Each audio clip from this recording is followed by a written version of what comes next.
Tonight we journey into an ancient Persian legend that has endured for more than 8 centuries. This is a gentle retelling of Haft Paykar, also known as the Seven Beauties, completed in 1197 by the Persian poet Nizami Ganjavi. At the heart of the tale is Bahram, a young prince raised far from his father's court.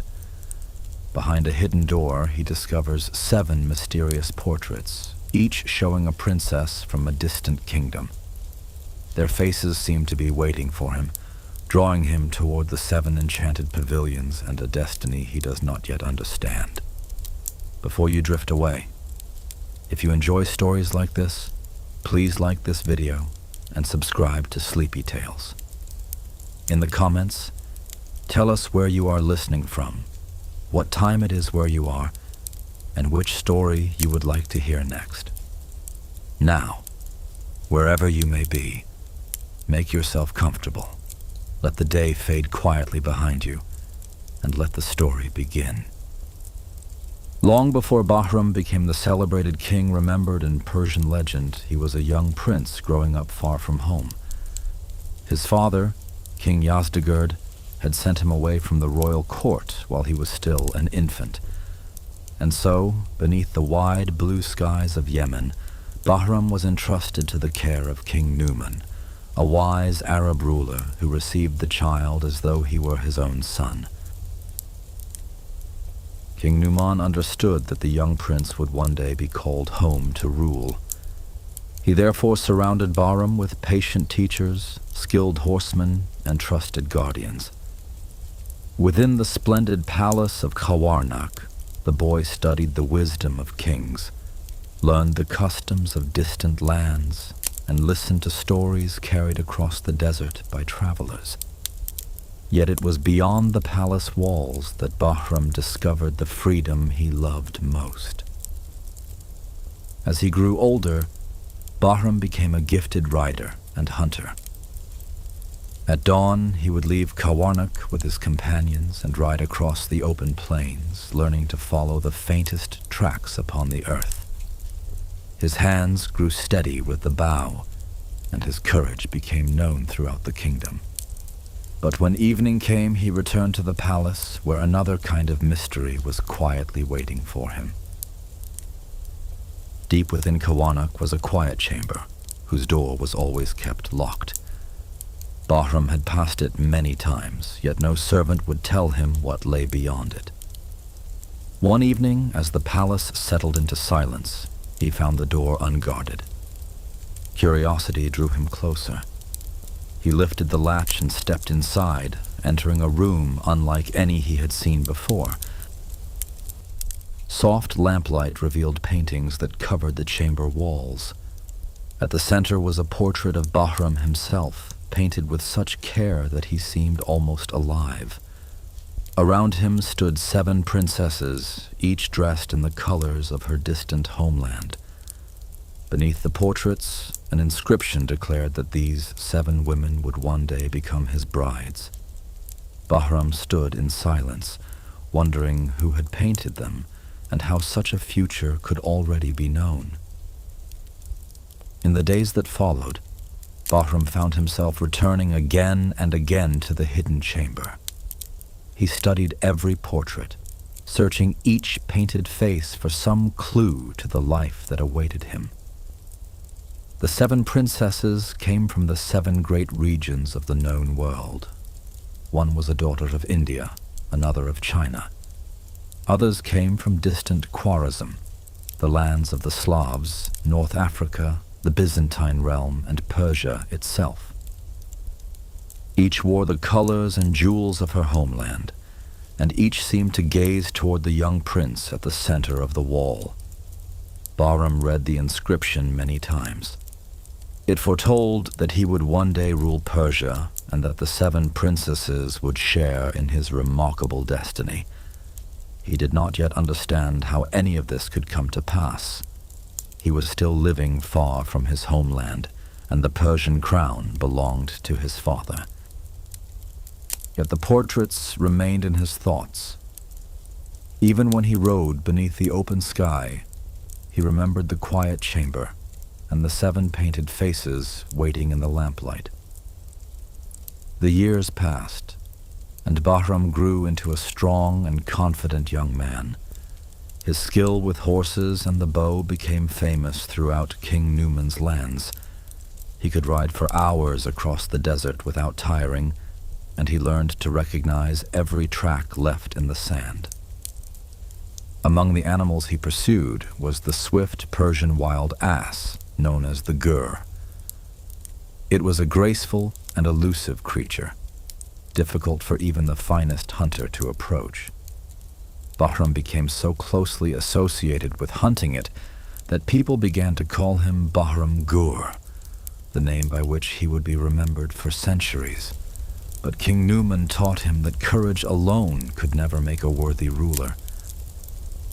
A king must also be patient enough to listen, wise enough to recognize good counsel, and strong enough to govern his own desires. Bahram took these lessons seriously.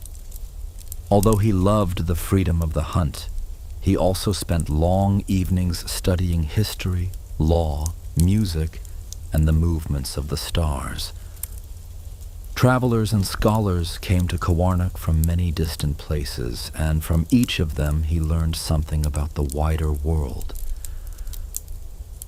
Then, one day, a messenger arrived from Persia. He had crossed great distances and ridden with such urgency that his horse was covered in dust. The messenger was taken immediately before Bahram, where he bowed his head and delivered the news that would change the prince's life. King Yazdegerd, Bahram's father, was dead. The throne of Persia stood empty, but the kingdom was not waiting peacefully for its rightful heir. Many nobles remembered Yazdegerd as a severe and difficult ruler. They feared that his son might govern in the same manner, and so they had chosen another man to wear the crown. Bahram listened without speaking. The home he had left as an infant was calling him back at last, but it would not welcome him as a prince returning to his inheritance. If he wished to become king, he would first have to prove that he was worthy of the throne. Bahram did not answer the news with anger. He understood why the Persian nobles were afraid.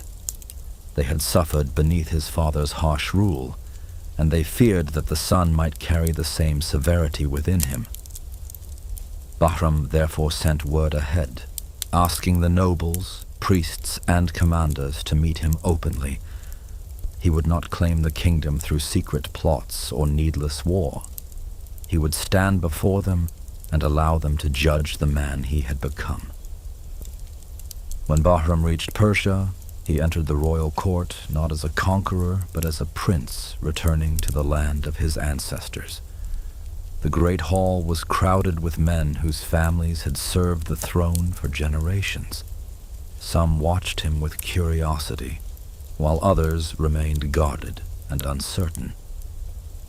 Before them sat the man they had chosen to rule in his place, surrounded by the symbols of a crown that had once belonged to Bahram's father.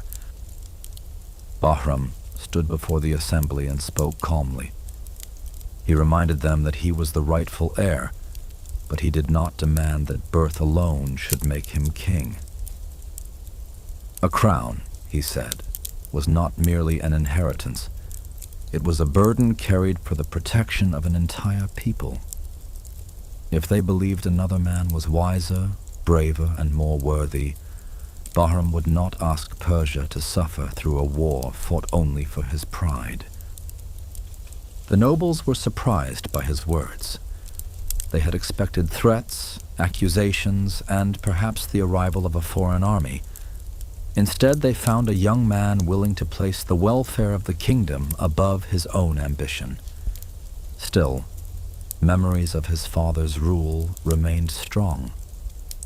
One of the senior priests rose and asked how Bahram could prove that he possessed the courage and judgment required of a king.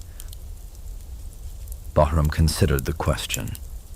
Then he proposed a trial that caused the entire hall to fall silent. The royal crown would be placed upon the ground between two fierce lions. Neither animal would be chained, and no guard would stand nearby. The throne would belong to whichever claimant was willing to enter the enclosure, face the lions, and retrieve the crown with his own hands. The nobles looked from Bahram to the ruler they had chosen. The trial seemed almost impossible, yet both men had been offered the same opportunity. The other claimant studied the lions and saw their restless strength. He knew that a crown purchased at such a price might never reach his head. Before the assembled court, he stepped aside and surrendered his claim. Bahram, however, remained firm in his decision. Bahram entered the enclosure alone. He carried no heavy armor, for he wished to move freely, and he refused the protection of the soldiers waiting nearby. For a moment, he stood completely still. The lions watched him, and Bahram watched them in return. The same patience that had guided him during years of hunting now quieted his breathing and steadied his hands. The first lion rushed toward him with astonishing speed. Bahram waited until the final moment, then moved aside and met the animal's strength with his own. The struggle was swift and fierce, but the prince did not lose his footing. When the first lion fell, the second came forward. Bahram turned to face it, knowing that hesitation would be more dangerous than fear. The second lion circled him, searching for an opening. Bahram remained watchful until it sprang. Once again, his years of training guided him. He met the animal without retreating, and before long, the enclosure became still. The crowd stared in silence as Bahram walked toward the center. He bent down, lifted the royal crown from the earth, and carried it from between the two lions. A great cry rose from the people. The nobles who had doubted him now bowed their heads, and the priests acknowledged him as the rightful king of Persia. Yet Bahram did not immediately place the crown upon himself. He carried it back into the royal hall and set it before the assembly, showing that he had won it openly and according to the trial they had accepted. Only then did the chief priest lift the crown and place it upon Bahram's head. The young prince who had grown up beneath the distant walls of Kawarnak was now Bahram Gur, king of Persia. Music sounded through the palace. Lamps were lit throughout the city, and tables were prepared for rich and poor alike. After years away from his homeland, Bahram had finally taken his father's place. During the celebrations, Bahram made a promise to his people. He would not rule through fear, nor punish them for the resentment they had carried against his father. The past, he declared, would remain in the past. His task was to restore justice, protect the weak, and return peace to the kingdom. The words were remembered because his first actions as king appeared to honor them. Bahram opened the court to those who wished to bring complaints before him. He listened to farmers, merchants, soldiers, and travelers. He rewarded honest service and warned his officials that wealth taken unjustly from the people would not be tolerated. Taxes were lightened, old burdens were reconsidered, and the roads between the cities became safe once more. Slowly, confidence returned to the kingdom. For a time, Persia prospered beneath its new king. Then the seasons changed. Rain failed to fall, rivers grew shallow, and fields that had once been green became pale beneath the sun. Seeds scattered into the dry earth produced almost nothing. As one poor harvest followed another, grain disappeared from the markets, and hunger began to travel from village to village. When Bahram learned what was happening, he ordered the royal granaries opened. Grain stored for the palace, and the army was measured and distributed among the people. He sent messengers across the kingdom to discover where food remained and commanded wealthy landowners to share their stores. No one was permitted to profit from the hunger of a neighbor, and assistance was given first to those who possessed the least. For 4 difficult years, Bahram watched over the kingdom through the famine. Nizami tells us that the king's compassion preserved his people when the earth could not feed them. When rain finally returned, the fields slowly awakened, and grain once again rose beneath the Persian sun. Bahram had won his crown through courage, but during those years of hunger, he proved that he could keep it through mercy. With the famine ended, Persia slowly came to life again. Water filled the channels, green shoots appeared across the fields, and the markets welcomed the return of grain. Bahram was grateful that his people had survived. Yet after 4 years spent watching over every province, he longed once more for the open countryside, the sound of horses, and the familiar freedom of the hunt. When the affairs of the kingdom allowed it, Bahram rode out with his hunters and attendants. Among them was Fitna, a young harpist in the royal household. She was admired for her music, but she also possessed an observant mind and a fearless honesty. Unlike many at court, Fitna did not praise every action simply because it had been performed by a king. During the long hunting journeys, Fitna's music drifted gently across the plains. Her melodies softened the heat of the afternoon and filled the evening camps with quiet beauty.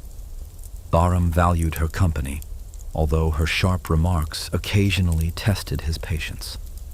Fitna understood that beneath the royal crown remained a proud young man who still wished to be admired for the extraordinary skills of his youth. One morning, the hunting party encountered a herd of onagers, the swift wild asses from which Bahram had received the name Gur. The animals raced across the plain with remarkable speed. Bahram lifted his bow and asked Fitna to name a feat difficult enough to demonstrate his skill. After considering the question, she gave him a most unusual challenge. Fitna asked whether Bahram could make an onager lift its hind hoof toward its ear, then fasten the hoof and ear together with a single arrow. Bahram accepted. He sent a small pellet lightly against the animal's ear. Startled by the touch, the onager raised its hoof to scratch the place, just as Fitna had predicted. At that instant, Bahram released an arrow. It flew with such precision that it passed through the lifted hoof and the ear together, completing Fitna's seemingly impossible challenge. The hunters around him cried out in amazement. Bahram lowered his bow and turned toward Fitna, certain that even she would finally acknowledge that his ability was beyond that of an ordinary archer. But Fitna remained calm. She told Bahram that his achievement was certainly impressive, yet it was not magic. He had practiced with the bow since childhood, repeating the same movements until they had become as natural as breathing. Great skill, she said, was often the result of patience and practice, although those watching it preferred to call it a miracle. Her answer wounded Bahram's pride. He had expected admiration, but Fitna had described his remarkable shot as the result of long practice. Anger rose before wisdom could restrain it. In that unhappy moment, Bahram ordered one of his trusted officers to take Fitna away and put her to death. The officer obeyed outwardly, but his conscience would not allow him to carry out the command. Fitna pleaded with the officer to wait until the king's anger had passed. A command spoken in fury could be regretted, she warned, but a life taken could never be restored. The officer recognized the truth in her words. He secretly spared Fitna and brought her to a secluded estate where she could remain safely hidden from the court. At the estate stood a tall garden pavilion reached by a staircase of 60 steps. Fitna lived quietly within its walls, but she did not surrender to despair. She remembered Bahram's anger and the lesson he had refused to hear. If practice had created his great skill with the bow, she decided that practice would also allow her to accomplish something he would consider impossible. Fitna found a newly born calf in the estate stable. On the first morning, she lifted the small animal onto her shoulders and carried it carefully up the 60 steps. The following morning, she did the same. Each day she climbed the staircase with the calf, and each day both the animal's weight and Fitna's strength increased almost too gradually to be noticed. The seasons passed around the secluded pavilion. Spring rain touched the gardens, summer sunlight warmed the stone, and autumn leaves gathered beside the stairs. Still, Fitna continued her unusual exercise. The calf became larger, yet because its growth happened slowly, her body adapted to the added weight. What would have been impossible in a single day became possible through steady repetition.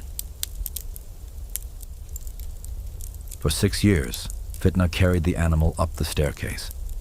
By the end of that time, the little calf had become a full-grown ox. Fitna could still lift it onto her shoulders and climb all 60 steps. She had proven her belief, but proving it to herself was not enough. Bahram needed to witness what patient practice had accomplished. During those same years, Bahram had not forgotten Fitna. As his anger faded, regret took its place. He remembered her music, her honesty, and the terrible command he had given because she had refused to flatter him. Yet he believed it was too late to correct his mistake. The officer who had saved her realized that the moment had come to reveal the truth. The officer invited Bahram to rest at his country estate after a day of hunting. A meal was prepared near the tall garden pavilion, and Fitna waited inside with her face concealed. When the king and his companions had gathered, she asked that they be brought to the foot of the long staircase to witness an unusual demonstration. Before the astonished company, Fitna entered the courtyard and approached the enormous ox. She placed the animal securely across her shoulders, steadied herself, and began to climb. Step after step, she carried it upward until she reached the top of the 60-step staircase. Bahram watched in disbelief, unable to understand how any person could possess such extraordinary strength. Fitna asked the king whether her achievement was a miracle. Bahram replied that no one could suddenly lift such a heavy animal and carry it up so many steps. She must have trained for years, he said, slowly increasing her strength as the ox increased in size. Only patience and constant practice could have produced what he had just witnessed. Fitna then lowered her veil. Bahram recognized her immediately. She reminded him that when she had offered the same explanation for his skill with the bow, he had answered her honesty with anger. Her strength and his marksmanship had been created in the same way. Both appeared impossible only because no one had witnessed the years of practice behind them. Bahram's astonishment gave way to shame. He asked Fitna to forgive the cruelty of his command and thanked the officer whose compassion had preserved her life. In Nizami's telling, Bahram restored Fitna's honor and married her. More importantly, he accepted the lesson she had worked patiently for 6 years to teach him. From that time forward, Bahram remembered that a king must master his pride as carefully as an archer masters his bow. Honest words could be more valuable than easy praise, and mercy could correct what anger had nearly destroyed. Soon his thoughts returned to the 7 mysterious portraits he had discovered at Kawarnak, and to the princesses whose destinies remained connected to his own. Before Bahram could follow the old promise of the 7 portraits, trouble approached from Persia's eastern frontier. Rumors had traveled beyond the kingdom that the king had grown too fond of hunting, music, and splendid feasts. Foreign rulers began to believe that Bahram's years of comfort had weakened his vigilance. Among them was a powerful eastern ruler whom Nizami calls the Khan of Khans. The Khan gathered an enormous army of skilled archers and crossed the river Oxus. His forces seized territories beyond the river and advanced into Khorasan, spreading fear through the eastern provinces. Messengers hurried toward the Persian court with news of the invasion. Bahram understood that the danger was serious, but the approaching army was not the only threat facing him. When Bahram examined the loyalty of his commanders, he discovered that several had already lost faith in him. thinking only of protecting their own lands and wealth, they secretly sent letters to the invader. They promised to welcome the Khan and even offered to deliver Bahram into his hands. The men entrusted with defending Persia had begun preparing to betray its king. A loyal scribe revealed the secret letters to Bahram. The king realized that a vast army filled with uncertain men would be less useful than a small company he could trust completely. He therefore left the throne in the care of his officials and quietly disappeared from the capital. To those watching from a distance, it appeared that Bahram had abandoned his kingdom. News of Bahram's supposed flight quickly reached the Khan. Believing the Persian king had lost his courage, the invader relaxed his defenses and continued forward with growing confidence. His soldiers no longer expected serious resistance. Even the disloyal Persian commanders believed the kingdom was already lost. Yet Bahram's disappearance was not an act of fear. It was part of a carefully concealed plan. Bahram secretly gathered 300 experienced horsemen, each tested in battle and loyal to him alone. Couriers watched the enemy's movements and returned with reports from the roads and camps. When Bahram learned that the Khan felt completely secure, he prepared to strike. His force was remarkably small, but every rider understood the plan and trusted the king leading them. Surprise accomplished what numbers alone could not. In the poem's heroic telling, Bahram and his 300 riders broke the ranks of an army many thousands strong. The invaders scattered, and their retreat carried them back toward the river Oxus. By the arrival of morning, the Khan's confident advance had ended, and Persia's eastern frontier was once again under Bahram's command. Bahram returned to his capital with the treasures abandoned by the defeated army. He distributed gifts among those who had served faithfully and gave generously to temples, priests, and people in need. Music filled the palace, and the kingdom celebrated a victory won not simply through strength, but through patience, secrecy, and a careful understanding of the enemy's pride. Yet Bahram did not allow the celebrations to erase the betrayal. He summoned Persia's nobles and military commanders to the royal hall.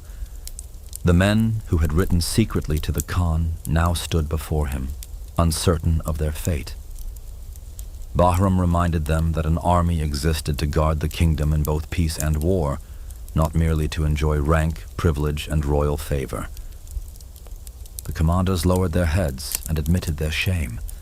They had mistaken Bahram's enjoyment of music and hunting for weakness, forgetting the courage that had won him the crown. The king rebuked them firmly, but he did not destroy every man who had failed him. Once loyalty had been restored, he renewed the bonds of the court and rewarded those who had remained faithful. Only after the frontiers were secure and the affairs of the kingdom had been settled did Bahram return in thought to Kawarnak. He remembered the hidden chamber, the mysterious inscription, and the 7 faces painted around his own. What had once appeared to be an impossible prophecy now seemed like a destiny waiting to be fulfilled. The first portrait belonged to Diroste, a Persian princess descended from the ancient Kayanian royal line. Her father had already passed from the world. Bahram sent more than 1,000 gifts to request her hand, and received her with great honor. With Diroste's arrival, the first of the 7 painted princesses stepped from prophecy into Bahram's living court. Bahram next sent an envoy to the Khakan of Turkestan, asking for his daughter, Yagma Naz. The message carried both an offer of friendship and the unmistakable firmness of a victorious king. The Khakan consented, sending his daughter with treasure, jewels, and tribute. The second face from the hidden chamber was now traveling toward Persia. Bahram then turned toward the lands of Rum, the Byzantine realm, seeking the Princess Humai. Here, Nizami does not pretend that every royal marriage began as a gentle romance. Bahram's demand carried the pressure of military power, and the emperor agreed rather than expose his kingdom to war. Humayr was prepared for the journey to the Persian court. To the ruler of the Maghreb, called Barbary in older translations, Bahram sent another royal embassy. He requested the Princess Azarbin, accompanied by magnificent gifts and all the diplomacy his court could provide. Through careful negotiation and the influence of his growing reputation, Bahram gained the ruler's consent, and Azarbin departed from her western homeland. In India lived Furak, daughter of the Indian king and the princess whose portrait Bahram had studied beneath the lamplight of Kawarnak. Nizami tells us that Bahram approached her father with sense and good judgment. His request was accepted, and Furak began the long journey westward, bringing with her the customs and wisdom of her distant kingdom. Another messenger rode toward Khwarazm, the ancient land beyond Persia's northeastern borders. There, Bahram requested the hand of Princess Naz Pari. Her father accepted the royal proposal, and she was sent to Persia with a splendid company of attendants. 6 of the 7 princesses from the painted chamber had now been found, and only one remained. For the final princess, Bahram wrote to the ruler of the Slavic lands, requesting his daughter Nasrin Nush. When she too arrived, the prophecy was complete. Deroste, Yagmanaz, Humayr, Azarbin, Furak, Naz Pari, and Nasrin Nush were no longer distant portraits. The 7 princesses of the 7 regions had gathered together in Bahram's kingdom. That winter, Bahram held a magnificent gathering of sages, artists, and trusted companions. Outside, the gardens rested beneath the cold, while fires of sandalwood warmed the royal hall. Among the guests sat Shida, a gifted architect, painter, and student of the stars. As conversation turned toward Bahram's 7 brides, Shida began imagining a palace unlike any the world had seen. When Bahram invited him to speak, Shida rose and bowed before the throne. He proposed building 7 domed pavilions within one great garden, one for each princess and each region of the world. Together, they would mirror the 7 heavens above, creating an earthly reflection of the order Shida had studied for many years among the stars. Shida explained that each day of the week belonged to a different heavenly body. Each planet also possessed its own color, nature, and influence. If Bahram visited the proper pavilion on its appointed day, wearing garments of the same color, the palace would become a harmonious image of the universe, with the king moving peacefully through its 7 celestial spheres. At first, Bahram questioned the purpose of raising such magnificent buildings when every earthly creation must eventually disappear. Shida answered that no single place could contain the divine, yet beauty and wisdom could be honored anywhere. His pavilions would not defeat time, but they could remind everyone who entered them that even worldly splendor belonged to a greater and more mysterious order. Bahram considered Shida's words for several days. Then he summoned the architect and ordered him to begin. A fortunate date was selected after careful study of the heavens. Surveyors marked the garden, laborers cleared the earth, and stonecutters prepared the foundations. Bahram opened his treasury so that Shida would have every material and every skilled craftsman the enormous undertaking required. For 2 years, the garden echoed with the sounds of building. Masons raised graceful walls, carpenters fitted doors of fragrant wood, and painters covered the chambers with flowers, stars, animals, and distant landscapes. Colored tiles climbed steadily toward the sky.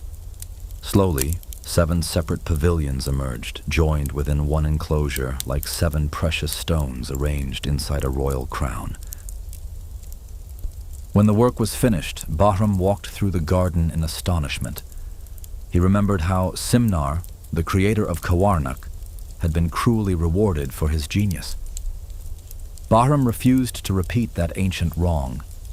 Instead, he honored Shida with wealth and entrusted him with the prosperous city of Amul, ensuring that the architect's remarkable achievement brought security rather than misfortune. The Black Pavilion belonged to Furak of India and to Saturn's Day, Saturday. The Yellow Pavilion, governed by the sun on Sunday, belonged to Yagma Naz of Turkestan. The Green Pavilion was given to Naz Pari of Khwarazm, for green belonged to the moon and to Monday. Each princess now possessed a realm shaped especially for her. Nasrin Nush of the Slavic lands received Tuesday's red pavilion beneath the influence of Mars. Azerbin of the Maghreb lived in Wednesday's turquoise dome, guided by Mercury. Humai of Rum entered the sandalwood pavilion of Jupiter on Thursday, while Deraste of Persia completed the celestial circle in Friday's white pavilion, under the gentle light of Venus. Inside every pavilion, the smallest details followed its appointed color. Curtains, carpets, cushions, lamps, painted ceilings, and delicate vessels all reflected the character of the planet above. The princesses dressed their attendants in matching silks and filled their rooms with music and perfumes from their homelands. Entering each dome felt like crossing quietly into another world. Seen from the palace terraces, the 7 domes formed a circle of color beneath the open Persian sky. Yet they were more than beautiful houses. Beginning in darkness and ending in white, they created a path from mystery toward understanding. Bahram did not yet know it, but the stories waiting inside them would gradually teach him more than luxury or conquest ever could. When Saturday arrived, Bahram exchanged his jeweled robes for garments of deepest black. His attendants brought a dark horse with a black saddle, and together they crossed the quiet garden toward Furak's pavilion. Above them, the winter sky was pale and still, while the dark dome appeared among the trees like a piece of midnight resting upon the earth. Furak welcomed Bahram in flowing black silk, adorned with pearls that shone like drops of moonlight. Music filled the chamber as attendants offered fruits, fragrant dishes, and dark wine in crystal cups. Throughout the day, Bahram and the princess listened to musicians and spoke of India, Persia, and the strange paths by which destiny had finally brought them together. When night covered the garden, the music softened and the attendants withdrew. Bahram asked Furak to tell him a story suited to the Black Pavilion, something filled with wonder, but gentle enough to lead a weary listener toward sleep. The princess lowered her eyes, gathered her thoughts, and began a tale she had first heard during her childhood.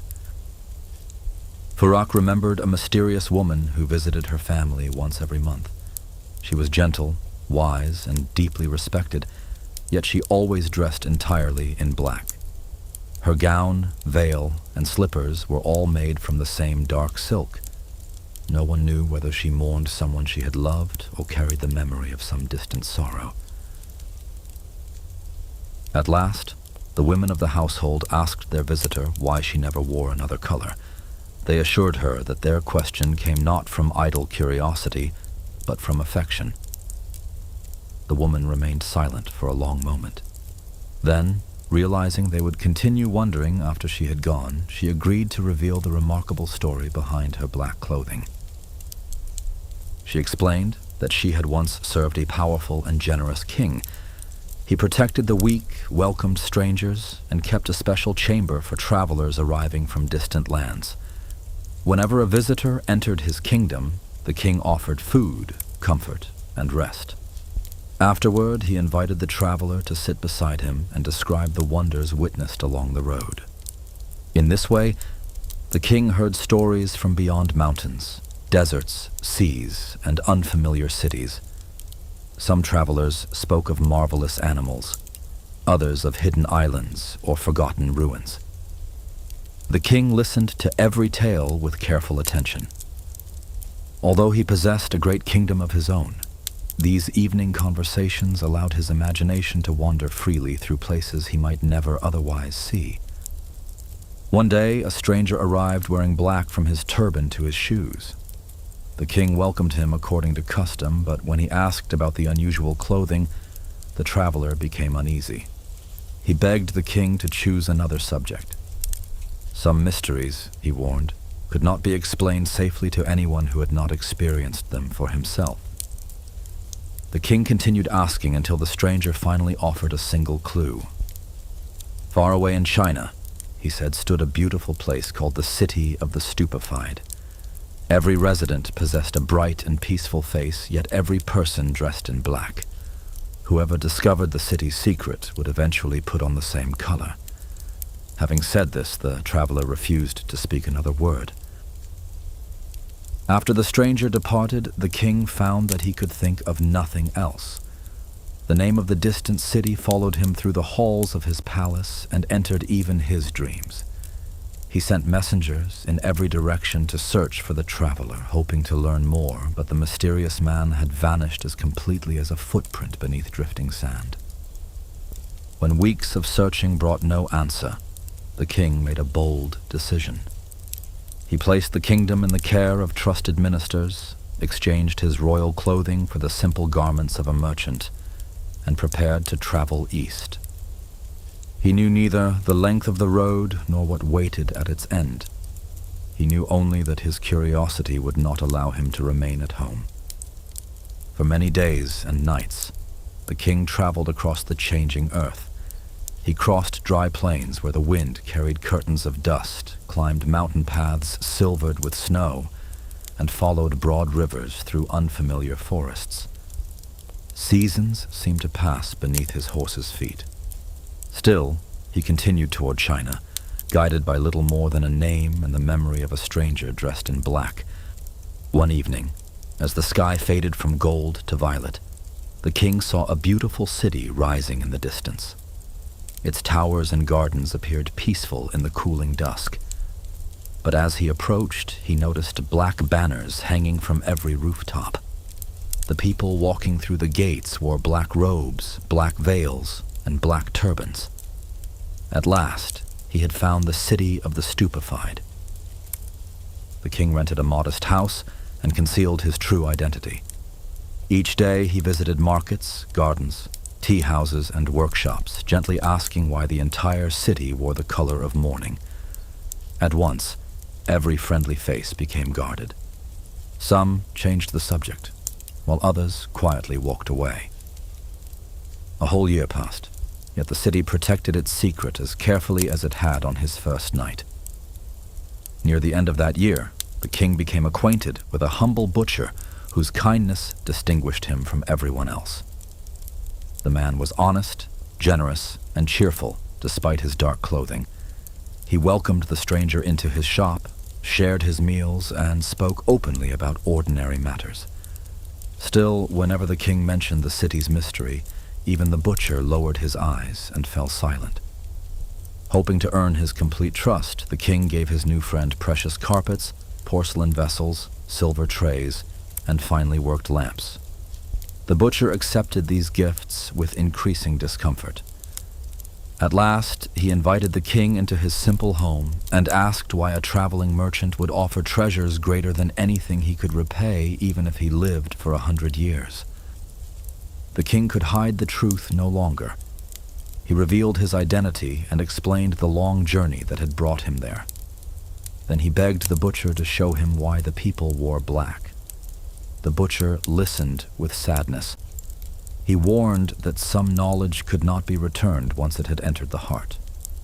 Yet when the king continued pleading, the good man finally agreed.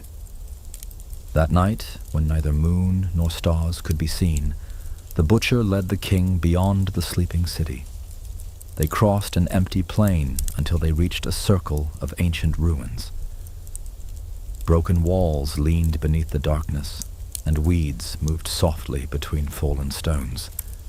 At the center stood a large basket surrounded by a thick rope. The butcher told the king to sit inside and wait. The moment the king entered the basket, the butcher disappeared into the night. Before the king could call after him, the rope tightened, and the basket began rising through the darkness. Higher and higher it climbed, carried by some unseen power. At last, It settled upon the narrow summit of an abandoned tower, leaving the king alone between the silent earth and the starless sky.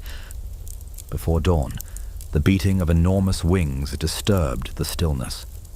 A magnificent bird descended onto the tower, so large that its shadow covered the stones. The king was frightened, yet he knew this strange creature might be his only escape. When the bird prepared to leave, he gathered his courage, grasped its powerful legs, and was carried upward into the cold morning air. The great bird flew until the horizon brightened beneath the rising sun. Far below, the king saw a hidden garden enclosed by flowering trees. Streams gleamed among beds of jasmine, and fountains scattered droplets like pearls. As the bird circled lower, the king released his hold and landed safely upon the soft grass. He had entered a paradise unlike any place he had known. The king wandered through the garden until evening, tasting sweet fruit and listening to the water. After darkness fell, distant singing drifted between the trees. A procession of beautiful maidens appeared, carrying candles, carpets, cushions, and golden vessels. They arranged a feast beneath the branches and placed a jeweled throne at its center, as though preparing the garden for someone of extraordinary importance. At last, the maidens parted to welcome their queen. She seemed more radiant than the moon, dressed in garments that shimmered with every movement. The king immediately understood that these were no ordinary women, but beings from an enchanted realm. One maiden discovered him standing among the trees and led him forward. Overcome by wonder, he knelt before the fairy queen's golden throne. The queen greeted him kindly and invited him to sit beside her. Musicians played while the maidens danced with such grace that their feet seemed scarcely to touch the ground. Fragrant dishes and crystal cups were brought, and the celebration continued until dawn colored the sky. Surrounded by beauty and music, the king felt that every hardship of his long journey had been forgotten. As the hours passed, admiration became longing, and the king confessed that he had fallen deeply in love with the fairy queen. She received his words gently, but asked him to be patient. When he attempted to draw closer, she moved away and offered him the companionship of one of her maidens instead. The king obeyed, though his heart remained fixed upon the queen. The same pattern continued night after night. At sunset, the garden filled with candles, music, and perfume. The king feasted beside the queen and begged her to accept his love. Each time she reminded him that impatience could destroy even the greatest happiness. She promised that all would be well if he respected the boundary she had placed between them. For 30 nights, the king remained in the enchanted garden. Each morning, the maidens withdrew, and he slept beneath the flowering trees. Each evening, the fairy court returned, more beautiful than before. Yet instead of becoming grateful for the wonders freely offered to him, the king grew increasingly troubled by the one wish the queen refused to grant. On the 31st night, beneath a perfectly full moon, the king allowed desire to overcome courtesy. Ignoring the queen's warning, he seized her and demanded that she surrender to him. She did not struggle. Instead, she quietly instructed him to close his eyes. The moment he obeyed, the music stopped, the scented air vanished, and the enchanted garden disappeared around him. When the king opened his eyes, he was sitting once more in the basket among the ancient ruins, with the butcher waiting beside him. Now he understood the city's mourning. He returned to his own kingdom and wore black for the paradise his impatience had cost him. Because the woman who told this tale had loved that king, she too wore black. With this, Furak ended her story, and Bahram rested until dawn. And so, Bahram's first night among the 7 enchanted pavilions came to an end. Yet 6 colored domes still waited beneath the Persian sky, each holding another princess and another mysterious tale. On the following day, dressed in yellow beneath the light of the sun, Bahram would enter the second pavilion. But that story must wait until our next journey.